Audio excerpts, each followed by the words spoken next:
പലരുടെയും സ്വപ്നമാണ് സ്വന്തമായൊരു വീട്. എന്നാൽ ഇന്ന് കേരളത്തിൽ വീട് ഒരു സ്വപ്നമല്ല, മറിച്ച് ദുരഭിമാനത്തിൻ്റെയും ആഡംബരത്തിൻ്റെയും അവസാന വാക്കായി മാറിയിരിക്കുന്നു. ഇന്ന് കേരളത്തിലെ പല വീടുകളും കണ്ടു തീർക്കണമെങ്കിൽ ഒരു ഗൈഡഡ് ടൂറും GPS-ഉം ആരെങ്കിലുമൊക്കെ വിളിക്കണമെങ്കിൽ ലൗഡ് സ്പീക്കറും അല്ലെങ്കിൽ മൊബൈൽ ഫോണുമൊക്കെ വേണ്ട ഒരു കാലഘട്ടത്തിലാണ് നമ്മൾ ജീവിക്കുന്നത്. നിങ്ങൾ സോഷ്യൽ മീഡിയയിൽ കാണുന്ന വീഡിയോകൾ ശ്രദ്ധിച്ചിട്ടുണ്ടോ? ബ്ലോഗർമാരെയും ഇൻഫ്ലുവൻസർമാരെയും പണം കൊടുത്തു കൊണ്ടുവന്ന് പലരുടെയും വീടുകളുടെ വലിപ്പം പറഞ്ഞ് അല്പത്തരം കാണിക്കുന്ന എത്രയോ വീഡിയോകൾ.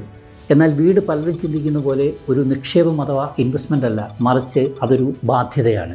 നിങ്ങൾ ഒരു വീടിന് വേണ്ടി ചെലവഴിക്കേണ്ട തുക നിങ്ങളുടെ മൊത്തം ആസ്തിയുടെ 10% മുതൽ 15% വരെ മാത്രമായിരിക്കണം.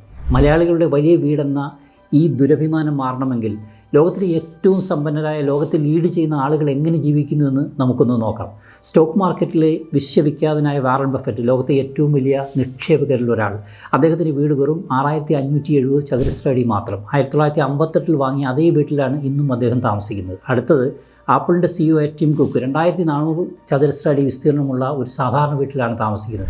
ടിം കുക്കിനേക്കാൾ വലിയ വീട് ഗൾഫിലെ ഒരു ബ്ലൂ കോളർ പ്രവാസിക്ക് സ്വന്തമായിട്ടുണ്ട് എന്നതാണ് യാഥാർത്ഥ്യം. മോസ്റ്റ് റെസ്പെക്ട് ഡിസർവിംഗ് ആയി തോന്നിയ വ്യക്തിയാണ് ചുക് ഫീനി, ഡ്യൂട്ടി ഫ്രീ ഷോപ്പേഴ്സ് ഗ്രൂപ്പിൻ്റെ സഹസ്ഥാപകൻ. $8 ബില്യൺ വരുന്ന തൻ്റെ മുഴുവൻ സമ്പാദ്യവും അദ്ദേഹം ചാരിറ്റിക്ക് നൽകി ജീവിച്ചിരുന്നത് ഒരു ചെറിയ വാടക വീട്ടിലാണ്.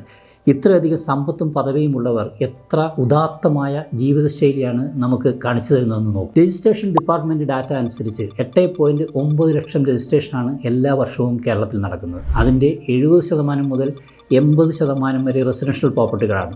ഓരോ വർഷവും വീടുകളുടെയും ഫ്ലാറ്റുകളുടെയും എണ്ണം കൂടിക്കൊണ്ടേയിരിക്കുന്നു. ജനസംഖ്യ ക്രമാതീതമായി കുറഞ്ഞുകൊണ്ടിരിക്കുകയും ന്യൂ ജനറേഷൻ്റെ ഹിസ്റ്റോറിക്കൽ മൈഗ്രേഷൻ നടക്കുന്ന ഈ സമയത്ത് ഇത്രയധികം വീടുകൾ നമുക്ക് ആവശ്യമുണ്ടോ? കേരളത്തിലെ 95% ആളുകൾക്കും സ്വന്തമായി വീടുണ്ട്.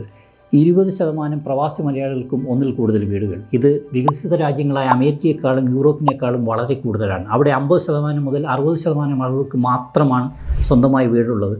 മാത്രമല്ല, 2 വീടുകൾ സ്വന്തമായി ഉള്ളവരുടെ എണ്ണം കേരളത്തിൽ 20%. വികസിത രാജ്യങ്ങളിൽ ഇത് വെറും 3% മുതൽ 6% വരെ മാത്രം.